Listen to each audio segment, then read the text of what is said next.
Nepal टेलिकमको 4G नै perfect छ। Nepal telecom, राष्ट्रको सञ्चार।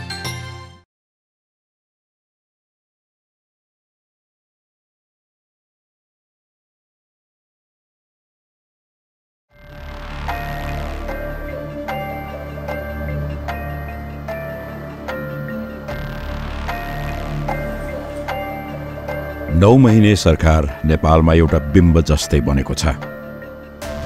नेपालको यस्तो इतिहासका बीच 2079 सालको मङ्सिरमा भएको आम चुनावपछि संसदको तेस्रो ठूलो दल नेकपा माओवादी केन्द्रले सत्ताको बागडोर सम्हाल्यो। यसमा पार्टी अध्यक्ष पुष्पकमल दाहाल प्रचण्डको गतिशीलता, सर्वस्वीकार्यता र संयोजनकारी भूमिकाका साथै राष्ट्रिय आवश्यकताले काम गरेको देखिन्छ। प्रधानमन्त्री हुँदा संसदको झण्डै 100% समर्थन पाएका प्रचण्डले आफू नेतृत्वको सरकारले 1 वर्ष पूरा गरिरहँदा संसदको स्पष्ट बहुमतमा छन्। प्रचण्ड नेतृत्वको सरकारले 1 वर्ष पूरा गर्नुमा उनको कुशल नेतृत्व क्षमताका साथै संसदको ठूलो दल नेपाली कांग्रेस सहित सत्ता गठबन्धन दलहरू बीचको पारस्परिक विश्वासले पनि महत्त्वपूर्ण भूमिका खेलेको छ। प्रधानमन्त्री भएसँगै देशभित्र सामाजिक न्याय, सुशासन र आर्थिक समृद्धिको स्पष्ट एजेन्डा सहित अघि बढेका प्रचण्डले विश्व समुदायमाझ नेपालको प्रष्ट पहिचान बनाउन पनि निकै मेहनत गरेको देखिन्छ। छिमेकी राष्ट्रहरू चीन र भारतसँगै अन्य शक्ति राष्ट्रबीचको शक्ति सन्तुलनलाई कुशलतापूर्वक व्यवस्थापन गर्दै आएका प्रधानमन्त्री प्रचण्डले औपचारिक विदेश भ्रमण र अन्य अन्तर्राष्ट्रिय मञ्चहरूमा नेपालका तर्फबाट देखाएको अर्थपूर्ण सहभागिताले यो 1 वर्षका बीच विश्व समुदायमाझ नेपालको अपेक्षा र एजेन्डा बलियो रूपमा दर्ज भएको देखिन्छ। कोरोना महामारीले थला परेको अर्थव्यवस्था तङ्ग्रिँदै गर्दा श्रीलङ्कामा देखिएको आर्थिक सङ्कटले नेपालीहरूको मन मथिङ्गल पनि नराम्ररी हल्लाइदिएको थियो। देशको खस्कँदो अर्थतन्त्र र श्रीलङ्काको आर्थिक सङ्कट चरमचुलीमा पुगेका बेला प्रधानमन्त्री बनेका प्रचण्डका सामु चुनौतीको पहाड नै खडा भएको थियो। तर प्रचण्ड नेतृत्वको सरकारले 1 वर्ष पूरा गरिरहँदा सामाजिक न्याय, सुशासन, आर्थिक समृद्धि र संविधान कार्यान्वयनका लागि भएका पहल र प्रभावकारिताले देशमा आशाको किरण जगाएको छ। सङ्घीय गणतान्त्रिक व्यवस्थामाथि केही शक्तिबाट आक्रमण हुँदै गर्दा परिवर्तनका एक प्रमुख पात्र प्रचण्डले व्यवस्था रक्षाका खातिर खेलेको भूमिकाको पनि समयमा समीक्षा होला नै। हुँदैन, सकिँदैन भन्ने निराशाका बीच नेतृत्वको इच्छा शक्ति भए सम्भव छ, गर्न सकिन्छ भन्ने जनतामा आश जगाउनु प्रधानमन्त्री प्रचण्डको महत्त्वपूर्ण सफलता हो।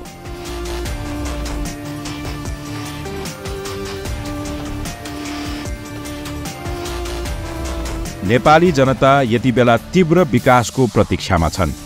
सरकारसँग आम जनताका अपेक्षाका चाङहरू छन्, तर दशकौंदेखि रहेको सङ्क्रमण काल, कोरोना महामारी र रुस युक्रेन युद्धले पारेको प्रभावबाट देशले राहतको सास फेर्दैछ कि छैन? पछिल्लो आर्थिक सूचकहरूले गर्ने सङ्केत के हो? खासमा यसको सूक्ष्म समीक्षाबाट नै सरकारको 1 वर्षको कार्यकालको तस्बिर झल्किन्छ। अर्थतन्त्र, सामाजिक न्याय, सुशासन, कूटनीतिक सम्बन्ध र संविधान कार्यान्वयनको कठघरामा सरकारको यो 1 वर्षको चिरफार गर्दै नतिजामा पुग्नु उपयुक्त हुन्छ। त्यसैले यो समय कुनै कोण, कुनै आग्रह, पूर्वाग्रह भन्दा पनि वस्तुगत धरातलबाटै सरकारको मूल्याङ्कन गर्ने समय हो।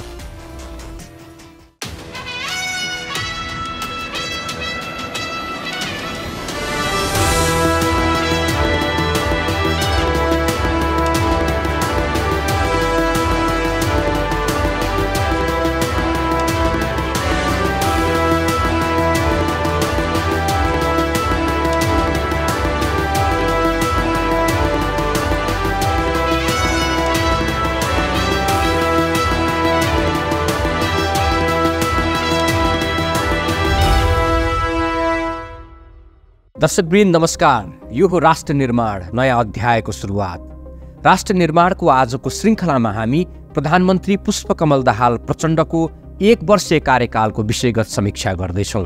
प्रधानमन्त्रीको पदभार सम्हाल्दै गर्दा प्रचण्डले भनेका थिए, अब सुशासन, सामाजिक न्याय, आर्थिक समृद्धिको दिशातर्फ मुलुक अगाडि बढ्नेछ। उनको भनाइ र काम गराइले पनि पुष्टि गर्छ कि 1 वर्षको अवधिमा उनले आफूले गरेका प्रतिबद्धता पूरा गर्न उनी प्रयासरत रहे र केही हदसम्म सफल रहे। सरकारको बागडोर सम्हाल्नु अघि र सम्हालिसकेपछि सुशासन, आर्थिक तथा सामाजिक न्यायको क्षेत्रमा देखिएका परिवर्तन र सुधारको सङ्केतले प्रचण्ड नेतृत्वको सरकार अझै सफलताको सिडी चढ्दै जाने पनि देखिन्छ। आजको कार्यक्रममा हामी प्रधानमन्त्री प्रचण्डको 1 वर्षे कार्यकालको विषयगत समीक्षा गर्दैछौँ।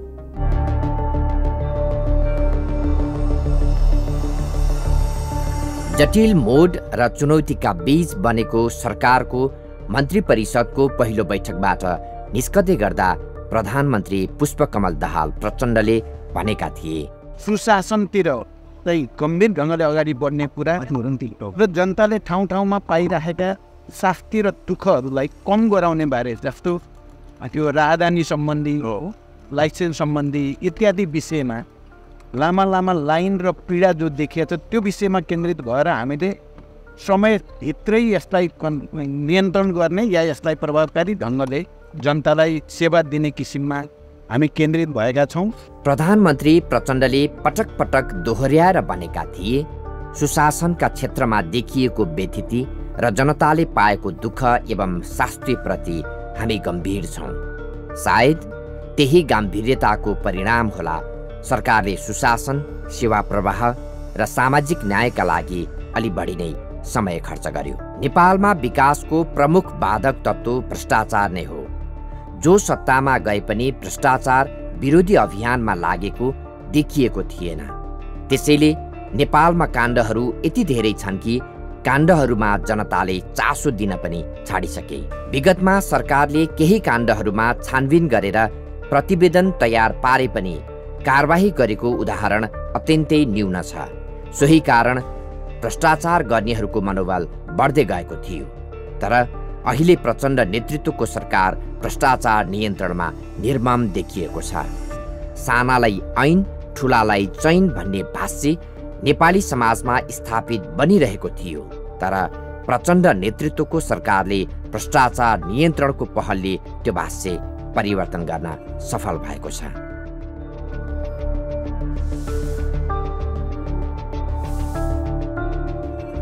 284 रोपनी क्षेत्रफलमा फैलिएको काठमाडौँको बालुवाटारमा रहेको ललिता निवास जग्गाकाण्ड प्रचण्ड नेतृत्वको सरकारले कारबाही सुरु गरेको सबैभन्दा चर्चित काण्ड हो। 2074 सालसम्म सरकारका नाममा रहेको सो जग्गा किर्ती गरेर व्यक्तिको नाममा लगिएको थियो। सो किर्ती काममा राज्यका प्रभावशाली व्यक्तिहरू र तत्कालीन सरकारमा रहेका व्यक्तिहरूको प्रत्यक्ष संलग्नता देखियो। यस काण्डमा अघिल्ला सरकारहरूले छानबिनको प्रयास गर्यो तर निष्कर्षमा पुग्न सकेन। वर्तमान सरकारले भने तुहिसकेको ललिता निवास जग्गा हिनामिना काण्डको फाइल खोतल्दै दोषीमाथि कारबाही गरेर जनताको मन जित्यो।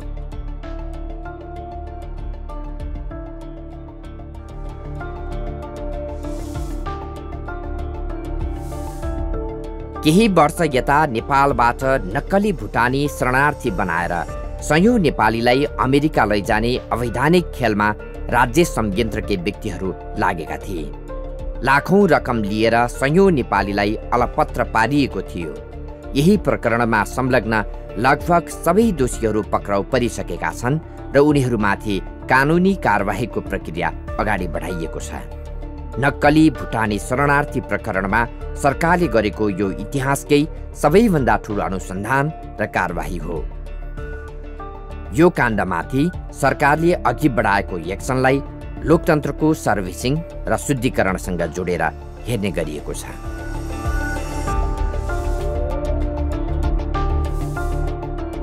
त्रिभुवन अन्तर्राष्ट्रिय विमानस्थलबाट अवैध सामानको ओसार पसार नेपालमा हुने गरेकै थियो। बेला बखत विमानस्थल भन्सार र प्रहरीले कारबाही पनि गर्दै आएको थियो। तर 60 किलो सुन तस्करी प्रकरणमा सरकारले देखाएको तदारुकताले ठूलो आशाको सञ्चार गरेको छ। यस्तै पशुपतिमा सुनको जलहरी राखिएको विषयमा उत्पन्न भएको संशय निराकरण पनि सरकारले गरेको छ। आजभोलि विमानस्थलमा कडाई गरिएको छ र पछिल्ला दिनहरूमा बेला बेलामा सुन सहित धेरै स्वदेशी तथा विदेशी नागरिक पक्राउ परिरहेका छन्।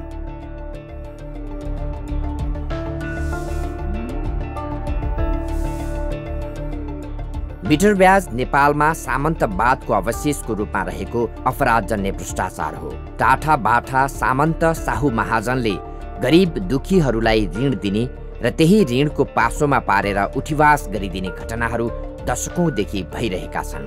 तर विगतदेखिको यस्तो ठगीजन्य दुष्चक्रलाई सरकारले निस्तेज गर्ने रणनीति लियो। यसलाई जघन्य अपराध मान्दै सरकारले कानुन बनायो। कानुन निर्माणपछि साहु महाजनले जफत गरेका गरिब किसानका घर जग्गा धमाधम फिर्ता हुन थालेका छन् भने केही मिटर ब्याज पीडकहरू पक्राउ पनि परेका छन् र यो समस्या लगभग अन्त्य हुँदै गएको छ। मिटर ब्याजको यति विकराल अवस्था छ कि आफूले लगेको पैसा तिरिसक्दा पनि मिटर ब्याजहरूले हैरानी दिएको, जनताहरूलाई हैरानी दिएको चिजहरू र दुःख दिएको अवस्थाले गर्दाखेरि यो विषयमा सरकारले एकदम ठुलो र महत्त्वपूर्ण कदम चालेर यो विधेयक ल्याउँदाखेरि विधेयक ल्याइयो र पास गरियो। यो सर्वसम्मत पास भयो र यसमा चाहिँ मलाई चाहिँ एकदम राम्रो प्रशंसनीय काम भन्ने मैले ठान्दछु।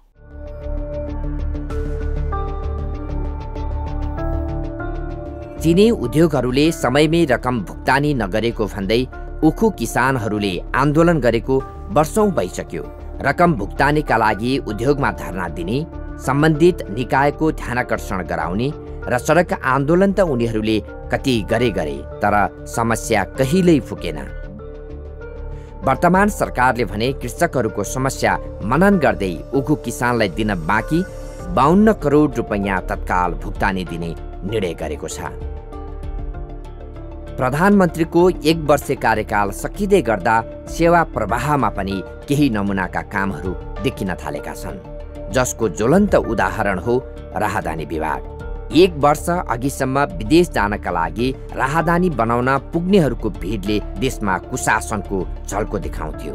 राहदानी लिनका लागि नागरिकले रात बिताउनु पर्थ्यो, घन्टौं कुर्नु पर्थ्यो, शास्ति खेप्नु पर्थ्यो र पनि रित्तो हात फर्कनु पर्ने बाध्यता थियो। आज त्यही ठाउँमा देखिएको दृश्यले देशको सुशासनको झल्को देखाउँछ। विकेन्द्रीकरण शासन लागू हुनुभन्दा पहिला चाहिँ गाउँका कुना कन्दराका मान्छेहरू झिटी गुन्टा बोकेर सामल तुमल बोकेर सदरमुकामसम्म धाउनु पर्थ्यो। एउटा सानो जन्म दर्ता बनाउन, विवाह दर्ता बनाउन, मृत्यु दर्ता गर्नको लागि मान्छेलाई कति कष्ट थियो।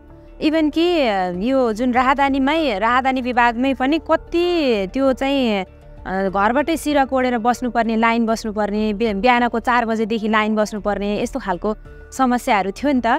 तर अहिले ई गभर्नेन्स यो सरकारको चाहिँ जुन विद्युतीय शासन प्रणाली लागू भए पछाडि चाहिँ एकदमै राम्रो भएको छ के मान्छेलाई तुरुन्तका तुरुन्तै आफ्नो मोबाइलबाट अथवा आफ्नो कम्प्युटरबाट चाहिँ आफ्नो सेवा लिन सकेका छन् हैन। भनेको सरकारले प्रदान गरेको सेवा चाहिँ सजिलै सहज रूपमा नागरिकले लिन सकेका छन्। यो चाहिँ एकदमै राम्रो पाटो हो। तर यति मात्रै उपलब्धि होइन नि त, सेवा प्रवाहलाई अझ चुस्त दुरुस्त बनाउनको लागि अझै धेरै राम्रो गर्न चाहिँ आवश्यक छ जस्तो लाग्छ मलाई चाहिँ।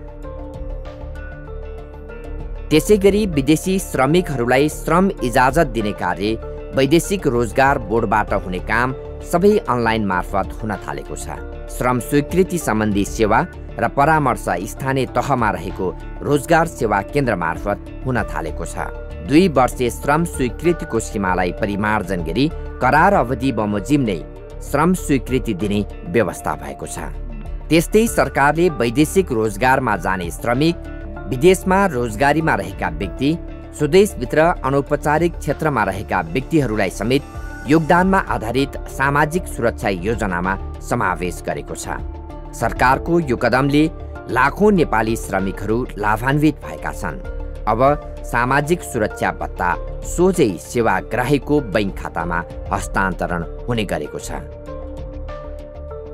यातायात कार्यालयमा ब्लुबुक नवीकरण, लाइसेन्स नवीकरण तथा सवारी साधनको प्रदूषण परीक्षण गर्न जानु सर्वसाधारणका लागि टाउको दुखाइको विषय बन्थ्यो।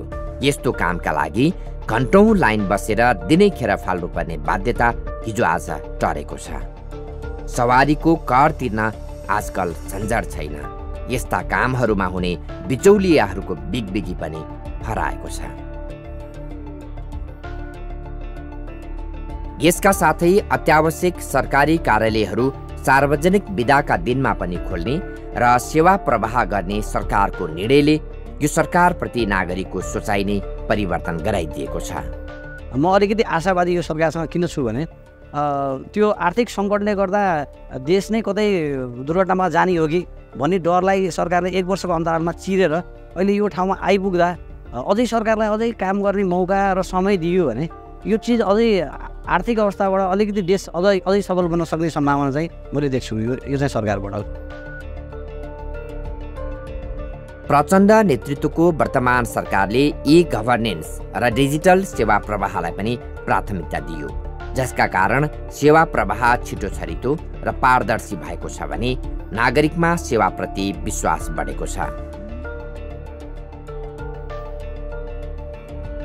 जसको ज्वलन्त उदाहरण भूमि सुधार कार्यालय र मालपोत कार्यालयहरू हुन्। डिजिटल प्रविधिले जग्गाको विवरण, नक्सा प्रिन्ट, नक्साङ्कन लगायत सबै काम गुणस्तरीय हुनुका साथै नागरिकलाई चाँडो सेवा प्रदान गर्न सकिने भएको छ।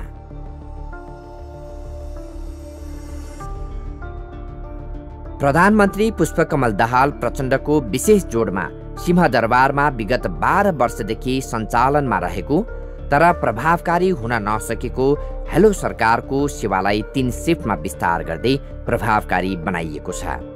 24 घण्टा गुनासो सुन्ने व्यवस्था गरिएको छ भने phone, email, Facebook, Twitter, portal, Viber, WhatsApp लगायतका सबै डिजिटल माध्यमबाट गुनासो टिपाउन सकिने व्यवस्था गरिएको छ। गुनासोहरू सम्बोधनका निम्ति ऱ्यापिड रेस्पोन्स टिम समेत गठन गरी कार्यान्वयनमा ल्याइएको छ।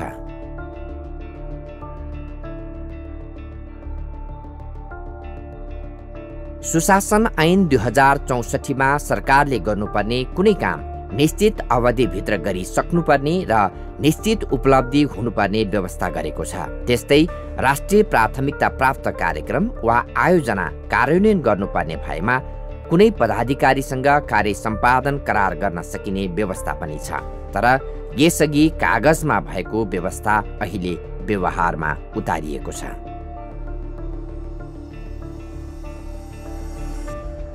मन्त्रीहरूको कार्य सम्पादनका सन्दर्भमा रिपोर्ट कार्ड लिने र सोही आधारमा मूल्याङ्कन गर्ने सिस्टम सुरु भएको छ।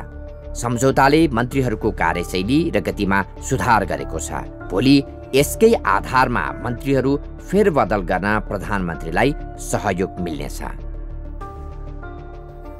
पछिल्लो समय राजस्व छली गर्ने र विदेशी विनिमय अपचलनका घटनामा कमी आउनु, गैर कानुनी कारोबार गर्नेहरू पक्राउ पर्नु र राज्यको राजस्व पनि बढ्नु राजस्व अनुसन्धान विभागको सफलता हो।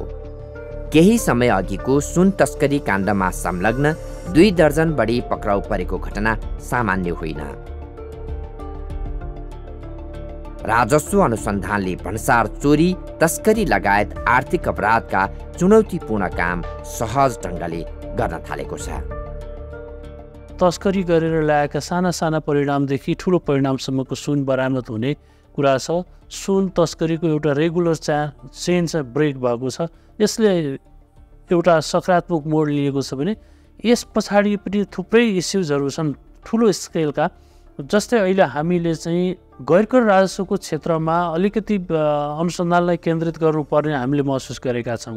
ठुल्ठुला सरकारी सम्पत्तिहरू व्यापारी प्रयोजनको लागि हामीले लिजमा दिएका छौँ। ती लिजका टर्म्स एन्ड कन्डिसनहरू राजस्व सङ्कलनको हिसाबले र भोलि राज्यले ती सम्पत्तिहरू पुनर्प्राप्ति गर्ने र सम्झौता बमोजिम राज्यलाई हस्तान्तरण गर्नुपर्ने शर्तका विषयहरू कति राज्यको अनुकूलतामा कसरी रूपान्तरण गर्न सकिन्छ र लिजका सबै टर्म्स एन्ड कन्डिसनहरू कसरी कार्यान्वयन गरेर नेपाल सरकारको राजस्वमा ट्रेजरीमा जम्मा हुने रकमलाई चाहिँ नियमित बनाउन सकिन्छ र त्यसको प्रशासनमा हुने अप्ठ्यारा, जटिलता, अवरोध र कतिपय अवस्थामा गलत अभ्यासहरू भएका छन् भने पनि त्यसलाई करेक्सन गर्नुपर्छ भनेर एउटा त्यो लागिराखेका छौँ। नागरिकहरूको जनजीविकालाई सहज बनाउन सरकारले सर्वसाधारणले धान्नै नसक्ने गरी भएको दैनिक उपभोग्य वस्तुहरूको मूल्य वृद्धि र त्यसको गुणस्तरमा विशेष ध्यान दिएको छ। वर्तमान सरकारले किसानलाई समयमै मल उपलब्ध गराएर यसपटक वाहवाही पायो। हरेक वर्ष मल अभावमा तडपिनुपर्ने किसानहरूले यस वर्ष मल पाइएन भनेर गुनासो गरेको सुन्नु परेन। शैक्षिक सत्र सकिने लाग्दा समेत पाठ्यपुस्तक नपुगेको गुनासो आउने दुर्गम भेगका विद्यालय र विद्यार्थीहरूको गुनासो यो वर्ष सुनिएन। शैक्षिक सत्रको कक्षा सुरु हुँदा नहुँदै हातमा पुस्तक पाएका विद्यार्थीहरू वर्तमान सरकारको कामप्रति खुसी छन्। विगत जिल्लामा चाहिँ महिनौँ किताब नपुग्ने, पाठ्यक्रम नपुग्ने, जाँच आइसक्दा पनि, परीक्षा आइसक्दा पनि किताबहरू नपुग्ने अवस्था थियो। अहिले आएर चाहिँ त्यो अवस्थालाई यो सरकारले चाहिँ एउटा राम्रो काम गरेको छ र यो सरकारलाई यो शिक्षाप्रति देखाएको उत्तरदायित्वप्रति पनि म धन्यवाद भन्न चाहन्छु। तर शिक्षामा अझै पनि धेरै विकृति छन्। ती विकृतिप्रति चाहिँ अझ सानो सानो सूक्ष्म नजर राखेर चाहिँ हेर्नु पर्यो भन्ने लाग्छ मलाई। जन्मका आधारमा नेपाली नागरिकताको प्रमाणपत्र प्राप्त नागरिकका सन्तानहरूलाई वंशजको आधारमा नेपाली नागरिकताको प्रमाणपत्र प्राप्त गर्न सहजता भई 65,826 जनाले नागरिकता प्राप्त गरेका छन्। त्यस्तै गैर आवासीय नेपाली नागरिकताको प्रमाणपत्र वितरण कार्य जारी छ। त्यस्तै राज्यबाट प्रदान गरिने सेवामा पहुँच सुनिश्चित गर्न 23 जिल्लाका 2,23,330 घर परिवारलाई गरिब परिचय पत्र वितरण गरिएको छ। थप 2,71,460 घर परिवारलाई सूचीमा समावेश गर्न प्रक्रिया अघि बढाइएको छ। भूमिहीन दलित, भूमिहीन सुकुम्बासी तथा अव्यवस्थित बसोबासीहरूको व्यवस्थापनको लागि राष्ट्रिय भूमि आयोग गठन भई स्थानीय तहसँगको समन्वयमा आयोगका 77वटै जिल्ला समितिहरू मार्फत काम अघि बढेको छ। विभिन्न स्थान र भूगोलमा भूमिहीनहरूले भूमि प्राप्त गर्दै बसोबास समेत गर्न थालिसकेका छन्।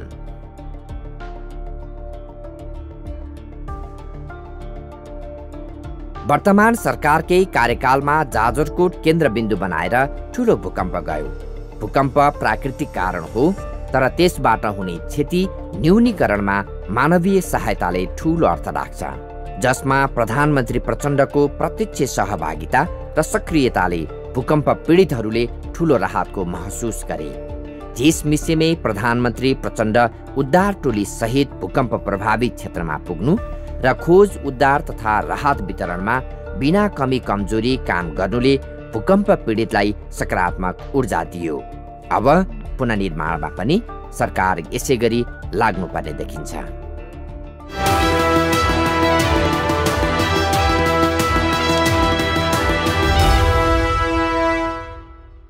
तपाईँ कार्यक्रम राष्ट्र निर्माण हेर्दै हुनुहुन्छ। आजको श्रृङ्खलामा हामी प्रचण्ड नेतृत्वको सरकारको 1 वर्षे कार्यकालको समीक्षा गरिरहेका छौँ। प्रचण्ड प्रधानमन्त्री बन्दै गर्दा धराशायी बनेको नेपालको अर्थतन्त्रलाई लयमा फर्काउने चुनौती प्रचण्ड सामु थियो। त्यसैले उनले पनि अर्थतन्त्रको सुधारलाई मुख्य एजेन्डा बनाउँदै प्राथमिकतामा राखेर काम गरे। आज 1 वर्षपछि फर्केर हेर्दा अर्थतन्त्र र विकासका क्षेत्रमा वर्तमान सरकारको प्रयासलाई कसरी हेर्न सकिएला? के उनले भने झै अर्थतन्त्र सुधारको दिशामा छ? प्रधानमन्त्री पुष्पकमल दाहाल प्रचण्ड नेतृत्वको सरकार गठन हुँदै गर्दा नेपालको अर्थतन्त्रको स्थिति समस्याग्रस्त थियो। आर्थिक सूचकाङ्कहरू कमजोर र शिथिल देखिन्थ्यो। विश्व अर्थतन्त्रमा देखा परेका नकारात्मक प्रवृत्ति र कतिपय आन्तरिक कारणबाट सिर्जित चुनौतीका कारण नेपालको अर्थतन्त्र समस्याग्रस्त अवस्थामा पुगेको थियो।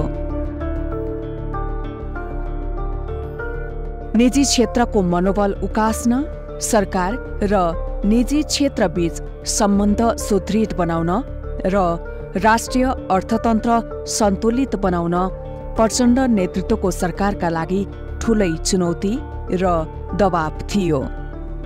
सोही चुनौतीलाई मध्यनजर गर्दै सरकारले विज्ञहरूसँग सुझाव लिने, पटक पटक संवाद गर्ने जस्ता कार्यक्रमहरू गरी आर्थिक मितव्ययताका कदम र अन्य सुधारका पक्षहरूमा कदम चाल्यो।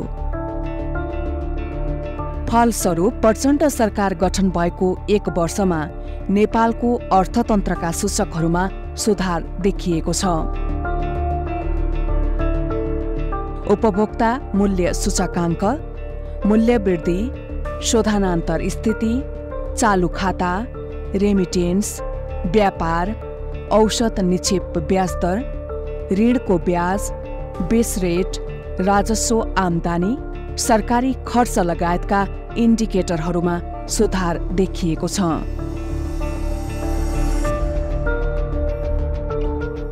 वर्तमानमा नेपालको अर्थतन्त्र दबावमुक्त त छैन, तर चिन्ताग्रस्त स्थितिमा पनि छैन। आर्थिक वर्ष 2079-80 को सुरुवातदेखि कसिलो मौद्रिक नीति अवलम्बनले बाह्य क्षेत्रमा सुधार आई, शोधनान्तर स्थिति बचतमा रहेको र विदेशी विनिमय सञ्चिति बढ्दै गएकाले 2080 वैशाखदेखि मौद्रिक नीति लचिलो बनाउँदै लगिएको छ। नेपाल राष्ट्र बैंकले चालू वर्षको त्रैमासिक समीक्षा गर्दै बैंक दर, नीतिगत दर र निक्षेप सङ्कलन बोल कबोल दरलाई संशोधन गरेको छ। त्यस्तै चालू पुँजी कर्जा सम्बन्धी मार्गदर्शन संशोधनले अर्थतन्त्र सुधारमा सहयोगी भूमिका निर्वाह गरेको छ। अहिले शेयर कारोबारमा वृद्धि आएको छ। घरजग्गा कारोबारमा सुधार देखिएको छ भने व्यापार व्यवसाय पनि बिस्तारै पुरानै लयमा फर्किँदै गएको देखिन्छ। नेपाल राष्ट्र बैंकले पनि आफ्नो मौद्रिक नीतिको पहिलो त्रैमासिक समीक्षा गरेर बजारलाई आर्थिक गतिविधि विस्तार गर्नका लागि मार्ग प्रशस्त गरिदिएको छ, यसलाई सहजीकरण गरिदिएको छ। राष्ट्र बैंकले नीतिगत दर 1% बिन्दुले घटाउने, बैंक दर 50 बेसिस पोइन्ट्सले घटाउने, त्यसै गरेर निक्षेप सङ्कलन बोल कबोलको जुन दर छ त्यसलाई चाहिने 1.5% बिन्दुले घटाउने, यी सबै कुराले के सङ्केत गर्छ त भनेर भन्दा बजारलाई राष्ट्र बैंकले आर्थिक गतिविधि विस्तारका लागि प्रशस्त सहजीकरण गर्नका लागि तयार छ र मौद्रिक नीति मार्फत त्यो सहजीकरण भएको छ भन्ने सन्देश दिएको छ। त्यसै गरेर अब सम्पत्ति बजारमा पनि केही सहज गरिदिनुपर्छ भन्ने थियो, जस्तो शेयर बजार, घरजग्गाको कारोबार। यद्यपि दीर्घकालमा यस प्रकारका क्रियाकलापले अर्थतन्त्रलाई कति फाइदा पुर्याउँछ भन्ने विषय छुट्टै विश्लेषणको हुन्छ, तर विगतमा मान्छेहरूको जुन लगानी रहेको छ त्यो लगानीलाई योबाट बाहिर निकालेर हामीले उपभोग बढाउने, उत्पादन बढाउने, लगानी बढाउने वातावरण बनाउनुपर्छ भन्ने थियो भने त्यसका लागि पनि राष्ट्र बैंकले जोखिम भार घटाएर केही सहजीकरण गरेको छ। सरकारद्वारा बजेट मार्फत गरिएका नीतिगत परिवर्तन, नयाँ कर आधार विस्तार र दरमा गरिएको औचित्यपूर्ण परिवर्तन तथा राजस्व चुहावट नियन्त्रण गर्न गरिएका प्रयासले अर्थतन्त्र सुधारतर्फ अघि बढेको भन्न सकिन्छ। नेपालले उत्पादन गर्ने 10,000 मेगावाट विद्युत भारत बेच्ने सहमति भएको छ। यस्तै बङ्गलादेशतर्फ पनि विद्युत निर्यात गर्ने बाटो मात्र खुलेको छैन, 40 मेगावाट विद्युत बङ्गलादेश निर्यात गर्ने सम्झौता हुँदैछ। लामो समयदेखि नेपालको अर्थतन्त्रको मेरुदण्ड हुन सक्ने बताइएको जलविद्युतको क्षेत्रमा भएको यो प्रगतिले भारतसँगको नेपालको लामो समयदेखि रहँदै आएको व्यापार घाटा निकै कम गर्नेछ। यस वर्ष थप 505 मेगावाट विद्युत उत्पादन क्षमता वृद्धि भई हालसम्म जडित विद्युत 2898 मेगावाट पुगेको छ।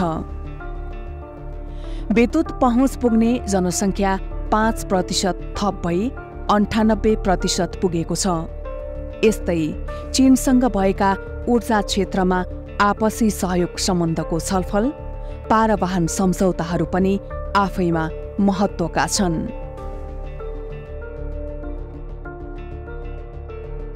कम ब्याज दर र सहज शोधनान्तरको स्थिति अर्का दुई उदाहरण हुन् जसले देशको अर्थतन्त्र उकासिएको देखाउँछ।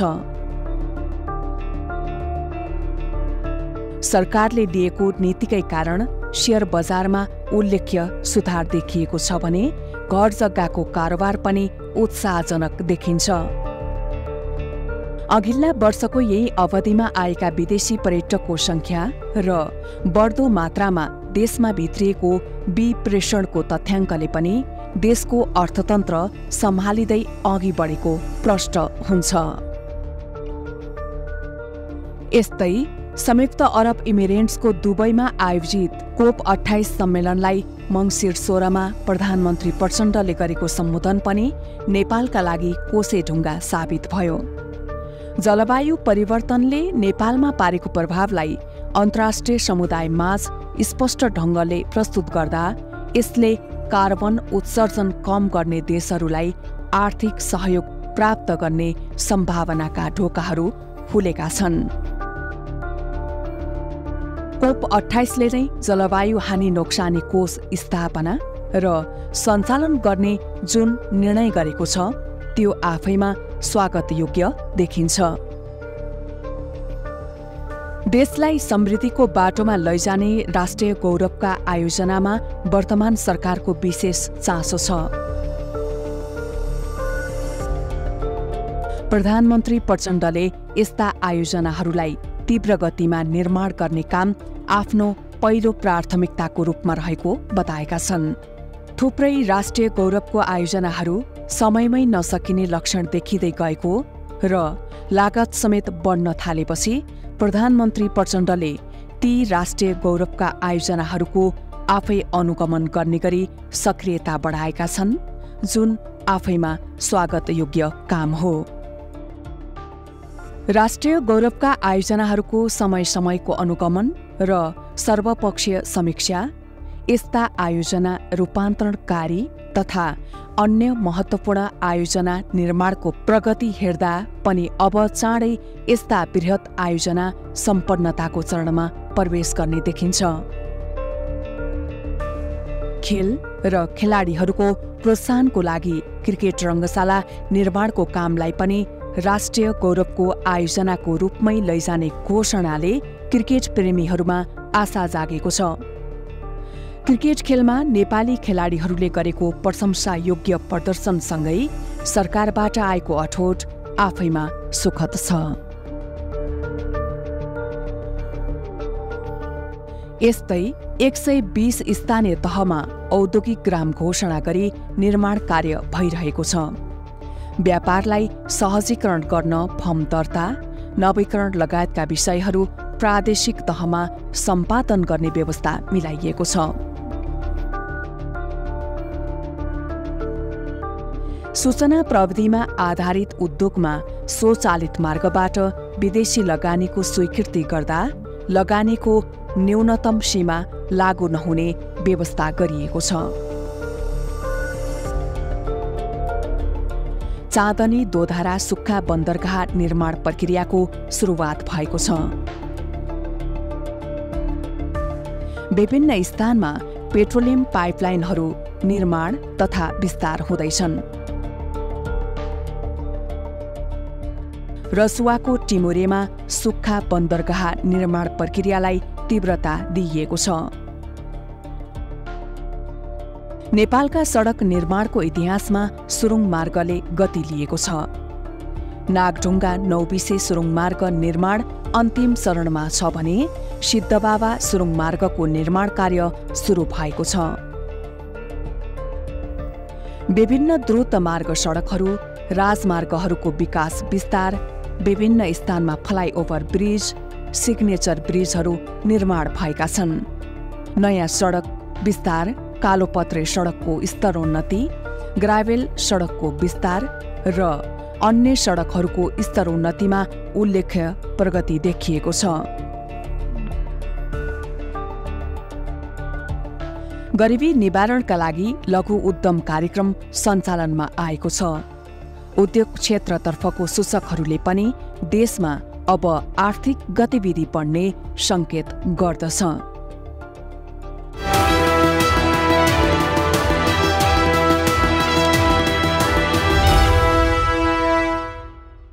तपाईँ कार्यक्रम राष्ट्र निर्माण हेरिरहनु भएको छ। आजको श्रृङ्खलामा हामी प्रचण्ड नेतृत्वको सरकारको 1 वर्षीय कार्यकालको समीक्षा गर्दैछौँ। कहिले सुधारिएको जस्तो, कहिले बिग्रिएको जस्तो देखिने नेपाल भारत र नेपाल चीन सम्बन्धसँगै अन्य राष्ट्रहरूसँगको सम्बन्ध विस्तारमा प्रचण्ड नेतृत्वको सरकार कस्तो रह्यो, सरकारले गरेका भ्रमण, उसको उपस्थिति र उसले चालेका कदमहरूले के नेपालले छिमेक र परराष्ट्र सम्बन्धमा उपलब्धि हासिल गर्यो? कूटनीतिक हिसाबले यो 1 वर्षमा नेपालको उपस्थिति अन्तर्राष्ट्रिय क्षेत्रमा कस्तो रह्यो? नेपाल 2 विशाल छिमेकी राष्ट्रको बीचमा रहेको सानो मुलुक।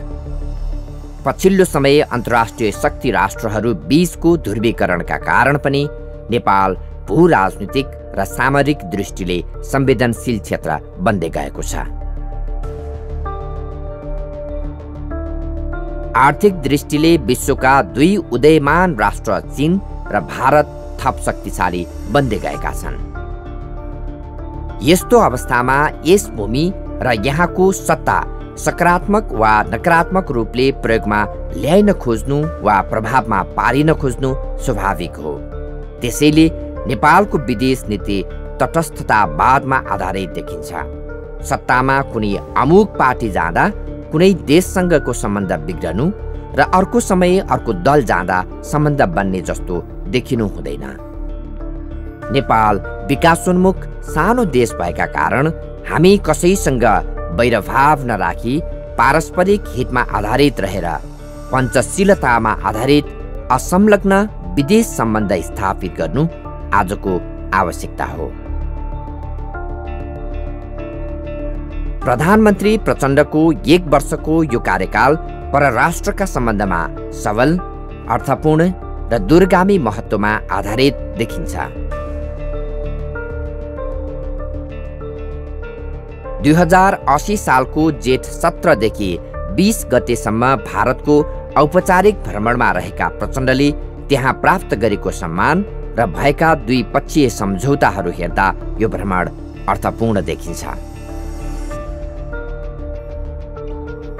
नेपाल भारत पारवहन सन्धि, पेट्रोलियम पूर्वाधार निर्माण, दोधारा चाँदनी एकीकृत जाँच चौकी तथा सुक्खा बन्दरगाह, फुकोट कर्णाली 480 मेगावाट जलविद्युत परियोजना, तल्लो अरुण 669 मेगावाट जलविद्युत परियोजना, सीमापार विद्युतीय भुक्तानी, परराष्ट्र मामिला अध्ययन प्रतिष्ठान सुदृढीकरण सम्बन्धी गरी 7वटा सम्झौता र समझदारी पत्रमा हस्ताक्षर हुनु आफैमा प्रभावकारी देखिन्छ।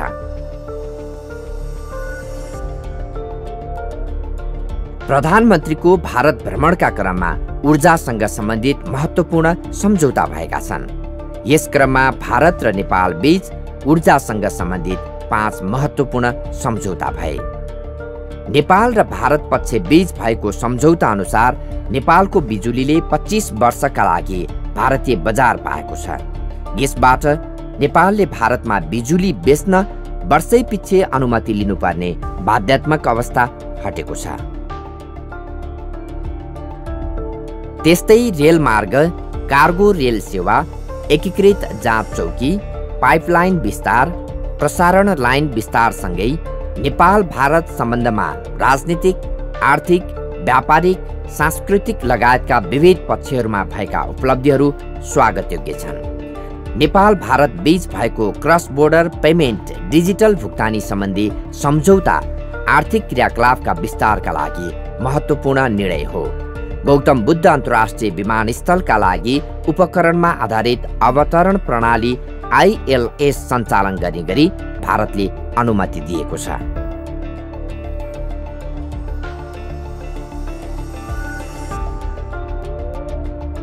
यस्तै असोज 6 देखि 13 गतेसम्म भएको चीन भ्रमणका क्रममा सडक, पावर ग्रिड, शिक्षा, विज्ञान, कृषि, पशुपन्छी तथा मत्स्य पालन, डिजिटल अर्थतन्त्र आदि गरी 12वटा समझदारी पत्र तथा फाइटोसेनिटरीसँग सम्बन्धी प्रोटोकलमा भएका हस्ताक्षर आफैमा अर्थपूर्ण छ। रसुवा केरुङ, हिल्सा पुराङ्गर, मुस्ताङको कोरला नाका द्विपक्षीय व्यापारका लागि खुला हुनुले द्विपक्षीय व्यापार अभिवृद्धिमा सहयोग पुग्ने विश्वास व्यक्त गरिएको छ।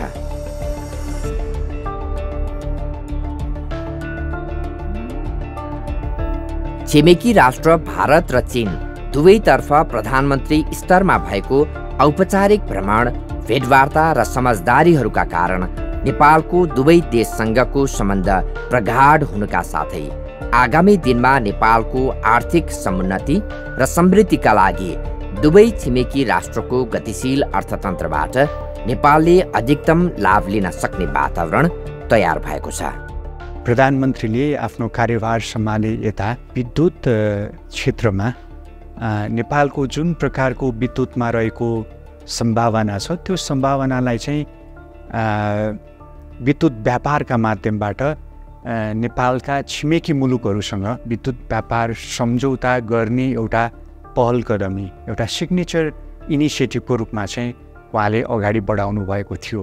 त्यही क्रम सँगसँगै हामी सबैलाई अवगत छ कि उहाँले भारत भ्रमणको क्रममा पनि र हाम्रो अर्को दक्षिण एसियाली छिमेकी मुलुक बङ्गलादेशसँग पनि अहिले हामीले विद्युत व्यापारको प्रक्रियाहरू अगाडि बढाइराखेका छौँ। भारतसँग हामीले 10 वर्षमा 10,000 मेगावाट विद्युत निर्यात गर्ने व्यापार गर्ने सम्झौता भइसकेको छ। त्यसको औपचारिक घोषणा हुन बाँकी छ, त्यो निकट भविष्यमै हुँदैछ।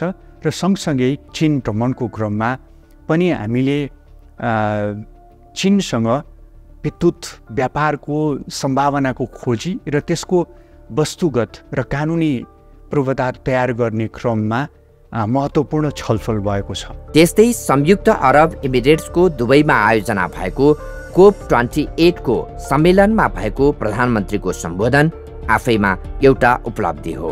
विभिन्न सेसनहरूमा भएका छलफलहरूसँग high level round table on call of the माउन्टेनको अध्यक्षता गर्दै प्रधानमन्त्री प्रचण्डले जलवायु परिवर्तनबाट नेपाल जस्ता पर्वतीय मुलुकहरूले भोग्नु परेको समस्यालाई अन्तर्राष्ट्रिय समुदायका सामु प्रस्तुत गर्नु र यसका असरहरूलाई कम गर्न नेपाल सरकारले चालेका कदमहरूका बारेमा खुलेर अभिव्यक्त गर्नु नेपालका लागि सुखद खबर बनेको छ।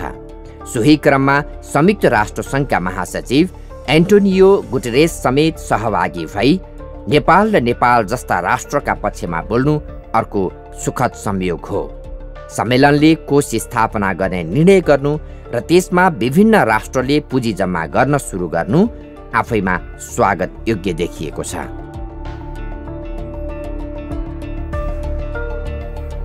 त्यस्तै संयुक्त राष्ट्रसङ्घको 78औं महासभामा सहभागी भई आफ्नो सम्बोधन मार्फत विश्व शान्ति र स्थायित्व कायम गर्नका लागि बहुपक्षीय कूटनीतिप्रति नेपालको पूर्ण प्रतिबद्धता व्यक्त गरिएको कुरा आफैमा अर्थपूर्ण छ।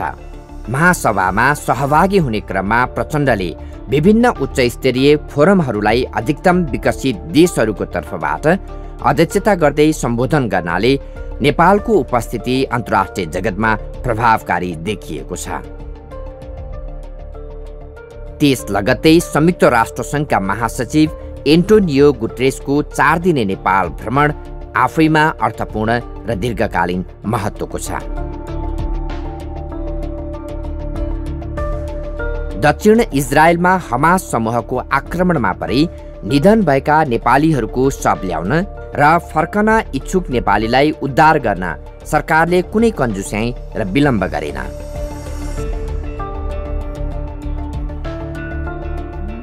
त्यस्तै सुडानमा विकसित राजनीतिक परिस्थितिका कारण अलपत्र परेका 31 नेपाली नागरिकको सकुशल उद्धार भएको छ।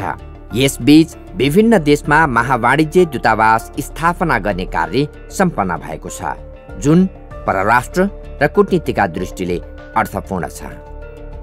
दर्शकवृन्द, तपाईँ कार्यक्रम राष्ट्र निर्माण हेर्दै हुनुहुन्छ। हामीले आज प्रचण्ड नेतृत्वको सरकारको 1 वर्षीय कार्यकालको क्षेत्र र विषयगत समीक्षा गरिरहेका छौँ। यति बेला नेपाली जनताको विकासप्रतिको अपेक्षा तीव्र छ। जनता ढिलो होइन, चाँडो रिजल्टको प्रतीक्षामा छन्। यस्तो बेला बिस्तारै प्राप्त रिजल्टले जनताको चित्त बुझ्दैन, यो स्वाभाविक पनि हो। यो 1 वर्षमा धेरै भए पनि भौतिक विकासले छलाङ हान्न भने सकेको छैन। यस्तै बेला सरकारप्रति मात्र होइन समग्र व्यवस्थाप्रति नै प्रश्न उठ्न सक्दछ। यो व्यवस्था नचाहने पक्षधरलाई यो समय अनुकूल हुने गर्दछ र आम मानिसलाई व्यवस्था परिवर्तनप्रति आकर्षित गर्न सहज भइदिन्छ। तर लामो सङ्घर्ष, बलिदानी र आन्दोलनहरूको जगमा नेपालमा सङ्घीय लोकतान्त्रिक गणतन्त्र स्थापित भएको कुरा बिर्सन हुँदैन। व्यवस्था कार्यान्वयनका कमजोरी र यसलाई संस्थागत गर्ने क्रममा रहँदै गर्दा उत्पन्न हुने कठिनाइलाई हेरी समग्र व्यवस्था नै गलत हो भन्नु गलत हुन जान्छ।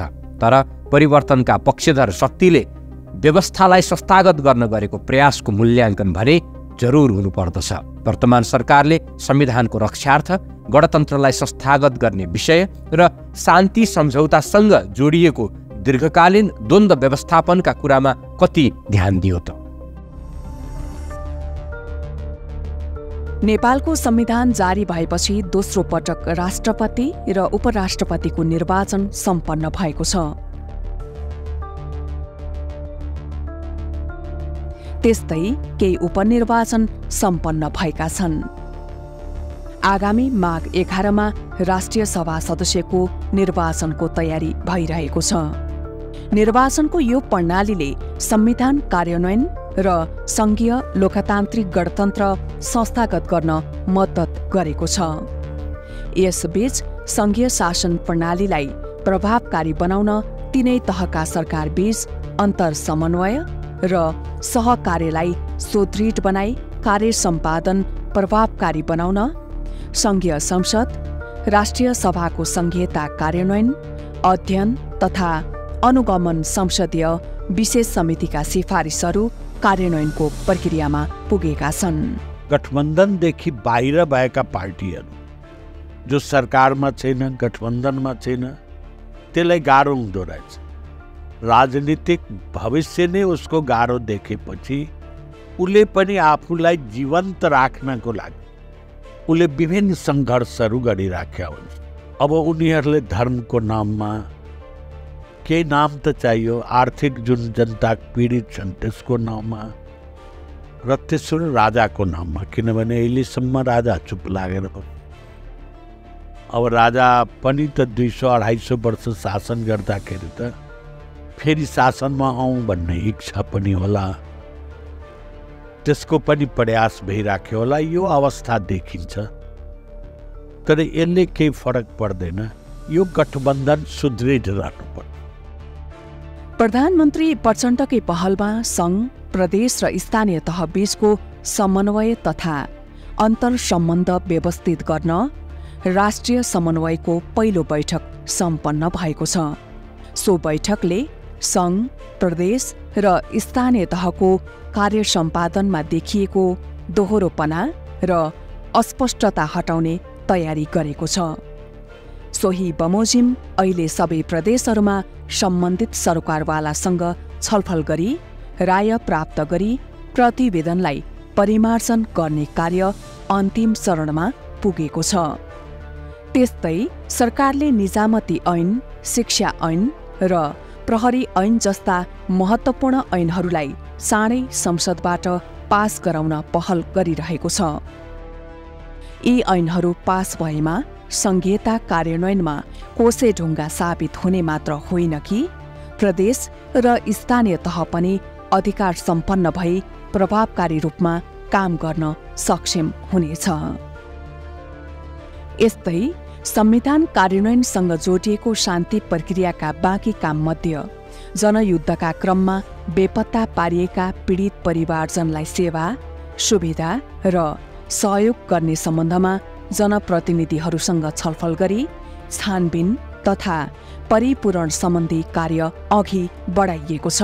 त्यस्तै नेपालको संविधान, सर्वोच्च अदालतको फैसला, शान्ति सम्झौता, मानव अधिकार सम्बन्धी अन्तर्राष्ट्रिय मूल्य मान्यता तथा पीडित पक्षका सरकारलाई समेत विचार गरी बेपत्ता पारिएका व्यक्तिको छानबिन, सत्य निरूपण तथा मेलमिलाप आयोग ऐन 2071लाई संशोधन गर्न बनेको विधेयक प्रतिनिधि सभाको कानून, न्याय तथा मानव अधिकार समितिमा छलफलको क्रममा रहेको छ। शान्ति प्रक्रियाको विषयलाई सत्ता प्राप्तिको बार्गेनिङको टुल्स बनाउने काम त्यो निरन्तर छ, अहिले पनि भइराखेको छ। तर यसका बावजुद पनि अब सबैलाई रियलाइजेसन के भएको छ भने अब यो विषयलाई धेरै लम्ब्याउनु हुँदैन, धेरै तन्क्याउनु हुँदैन, अब समाधान गर्नुपर्छ भन्ने हिसाबले छ। टेक्निकल्ली पोलिटिकल पार्टीका बिचमा सहमति पनि भइसकेको छ, खालि त्यसलाई संसदको प्रक्रियाको हिसाबले टुङ्ग्याउन मात्रै बाँकी छ। यो विषय टुङ्गियो भने नेपालको शान्ति प्रक्रियाको बाँकी रहेको काम पनि टुङ्गिन्छ र नेपाल शान्ति प्रक्रिया सफल गरेको मुलुकको रूपमा गनिन्छ र सँगसँगै द्वन्द्वोत्तर मुलुक, संविधान उत्तर मुलुकको पोस्ट कन्स्टिट्युसन र पोस्ट कन्फ्लिक्ट मुलुक हुनुका नाताले नेपालले संसारभरिको ध्यान आकर्षण गर्न सक्ने, संसारको लगानी आकर्षित गर्न सक्ने र त्यो लगानीबाट, त्यो अनुदानबाट, त्यो सहयोगबाट नेपालको आर्थिक सामाजिक रूपान्तरमा कायापलट हुन सक्ने अवस्था छ। त्यस्तै अन्मिनको प्रतिवेदनमा नाम तथा विवरण समावेश भएका र नागरिकता अनुसार प्रमाणीकरण रुपैयाँका दरले रकम उपलब्ध गराउने निर्णय भएको छ। सशस्त्र द्वन्द्वका अयोग्य लडाकुलाई राहत उपलब्ध गराउने सम्बन्धी कार्यविधि 2079 तर्जुमा भई कार्यान्वयनमा रहेको छ।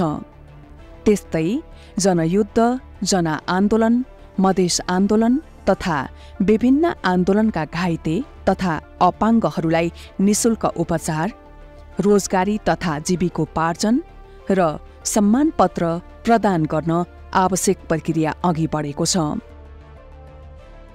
यसरी संविधान कार्यान्वयन र शान्ति प्रक्रियाका बाँकी काम पूरा गर्न सरकार प्रतिबद्ध देखिन्छ। दर्शकवृन्द, लामो सङ्घर्षबाट प्राप्त उपलब्धिको रक्षा गर्नु हामी सबैको दायित्व हो। एक आपसमा दोषारोपण गरेर व्यवस्था नै सङ्कटमा पर्न दिनु पक्कै पनि बुद्धिमत्तापूर्ण कार्य हुँदैन। त्यसैले गणतन्त्रका पक्षधर शक्तिहरू, शान्ति सम्झौताका हस्ताक्षरकर्ता र साक्षी बसेका शक्तिहरू सबै मिली प्राप्त उपलब्धिहरूको रक्षा गर्नु आजको आवश्यकता हो। व्यवस्था आफैमा पूर्ण हुँदैन, व्यवस्था मार्फत सञ्चालित जनलक्षित कार्यक्रमहरू र विकासले नै व्यवस्था संस्थागत हुने हो। जनताको निराशा बढ्दै जाने र व्यवस्था कमजोर हुँदै जाने स्थिति भएमा त्यो दुर्भाग्यपूर्ण हुन्छ। यतातर्फ सरकार अझ गम्भीर बन्नुपर्ने देखिन्छ। हामी नागरिक पनि सरकारको राम्रो कामलाई साथ दिँदै यो भिडमा आएका अनेक आवाजहरूलाई राम्ररी सुनी सहीलाई सही र गलतलाई गलत भन्न सक्नु पर्दछ। आशा गरौँ प्रचण्ड नेतृत्वको वर्तमान सरकारले जनताका अपेक्षाहरूलाई अझ नजिकबाट सुन्नेछ, बुझ्नेछ र त्यही अनुरूप अघि बढ्नेछ।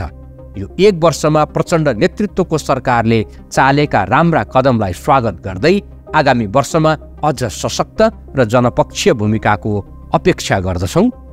नमस्कार।